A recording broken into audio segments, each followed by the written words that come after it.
गुरुजन, तपस्विनी माता और सभी मेरे सामने उपस्थित संतों को दंडवत प्रणाम करके मैं इस अवसर की मुबारकबाद देकर जम्मू कठुआ की तरफ से 2 शब्द आपके सामने रखूंगा।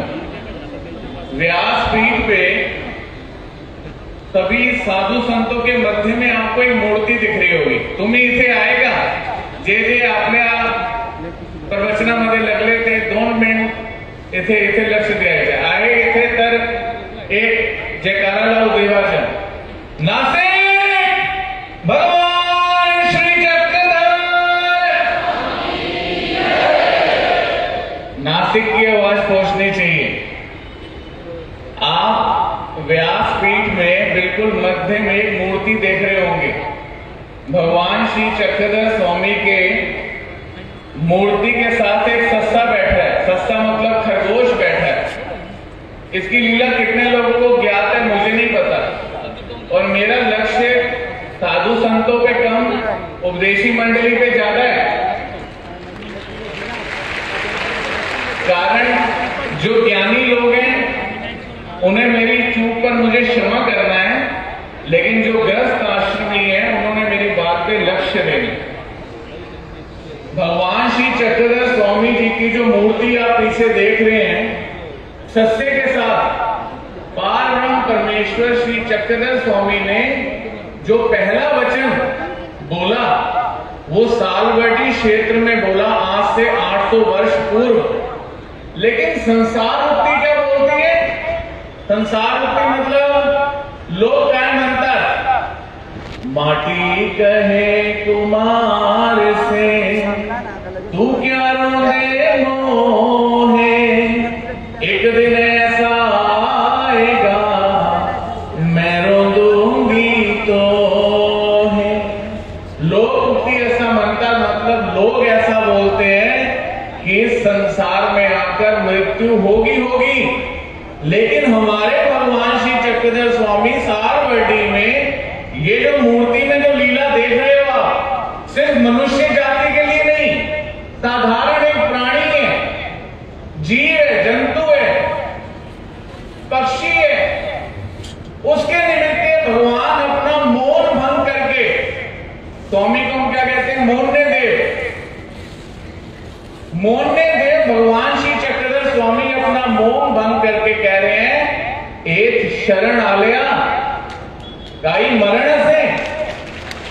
भगवान श्री चक्रधर स्वामी या लोक मुक्ति को कि माटी हमें मिला देगी मिट्टी में, नष्ट करते हुए कह रहे हैं कि अगर इंसान पार ब्रह्म परमेश्वर ईश्वर अवतार की शरण में आ जाए तो उसे मृत्यु प्राप्त।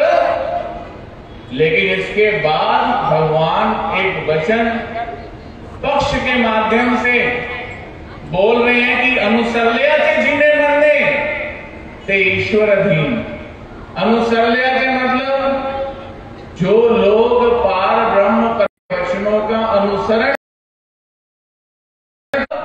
उनकी आज्ञाओं का पालन करते हैं, सिर्फ उन्हीं पर ये वचन सिद्ध होता है।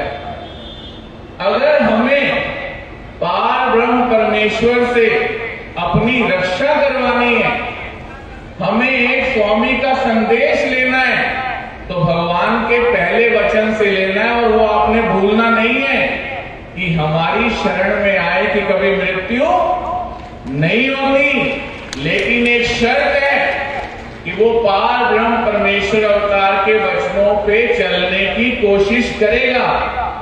अब आप सोचोगे वचनों पे चलने की कोशिश करेगा तो कैसे? उसके लिए उसे सर्वप्रथम गुरुजनों की शरण में जाकर तद विद्धि प्रणिपातेन परिप्रश्नेन सेवया उपदेशयन्ति ते ज्ञानम ज्ञानिनः तत्वदर्शिना। जब आप गुरुजनों की शरण में जाओगे, उनके द्वारा जो उपदेश आपको प्राप्त होगा वो उपदेश आपको सरल तरीके से ईश्वरीय आज्ञाओं का ज्ञान कराएगा, जिनसे चलने पर आपकी मृत्यु कभी नहीं होगी। इसका अर्थ क्या है? मृत्यु नहीं होने का, शरीर को छोड़ना है, लेकिन किसी भी प्रकार की कष्टदायक मृत्यु आपको प्राप्त नहीं होगी। और मृत्यु मतलब प्राण त्यागते समय एक बहुत अच्छा भजन है, आप सबको याद होगा। और इस भजन से मैं अपने इन 2 शब्दों को संपूर्ण करूंगा। और वो 2 शब्द क्या है? गोविंद नाम लेके मेरे प्राण तन से निकले।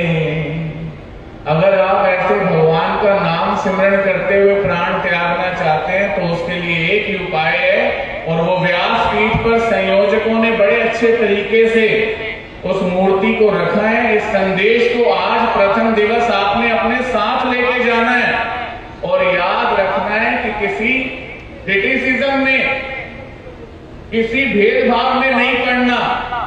जो भाषा हमें समझ आती है, स्वामी ने गुजराती भी बोली, स्वामी ने मराठी भी बोली, अब स्वामी उत्तर भारत में चले गए हैं, क्या बोलेंगे बताओ आप? जो भाषा समझ आएगी वही बोलेंगे। इसलिए हमें सौभाग्य है कि भगवान ने महाराष्ट्र में आकर मराठी में ईश्वरीय भक्ति का निरूपण किया, और हमें यह सौभाग्य प्राप्त हुआ कि उत्तर भारत में आकर गुरुजनों ने इस धर्म का प्रचार किया। तो आज हम नासिक में पहुंचकर आपके सामने 2 शब्द बोल पाए। उन गुरुजनों का आभार प्रकट करते हुए मैं राहेरकर कुल से आज के प्रथम दिवस में अपनी नोंद करता हूं। गुरुजी उपस्थित होंगे। और सबसे बड़ी बात, हमें इस धर्म कार्य को आगे सक्सेस करना है। पिछले 6 महीनों का अथक प्रयास, उपस्थित संयोजकों का अथक परिश्रम, रोज फेसबुक पे वीडियो, रोज ऐसा प्रचार हो रहा था कि लोगों को प्रभावित पहले किया गया कि हमें इस प्रोग्राम में उपस्थिति दर्ज करनी है।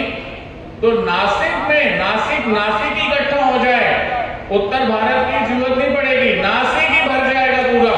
तो आपने आज सबने जो नहीं आए उन्हें कल बुलाना है।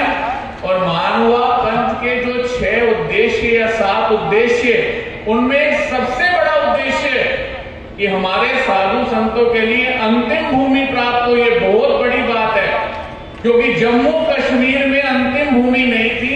मैंने 2 साल प्रयास करके अब सरकार से 1 एकड़ जमीन ली। उससे पहले साधु संतों को दफन करना बड़ा मुश्किल था। तो इन उद्देश्यों को पूरा करने के लिए हमें संयोजक मंडली का साथ देना है। आपने समय कितने बजे? दोपहर 12 बजे। समय है 9 बजे। कितने बजे? 9 बजे। तो एक अच्छा उपदेशी 9 बजे उपस्थित हो, भगवान के इस कार्य को आगे बढ़ाए। मैं उपस्थित सभी संयोजक मंडली, जेडे बाबा जी, तुकेनेकर बाबा जी और साथ में सभी संत मंडली को बड़ी शुभकामना देता हूं। बड़ा उत्तम व्यवस्थापन है। इस कार्य की जय जयकार हो, हमें सिद्धि प्राप्त हो, धर्म प्राप्त हो। इसी शुभकामना के साथ अपने 2 शब्द संपूर्ण करता हूं। भगवान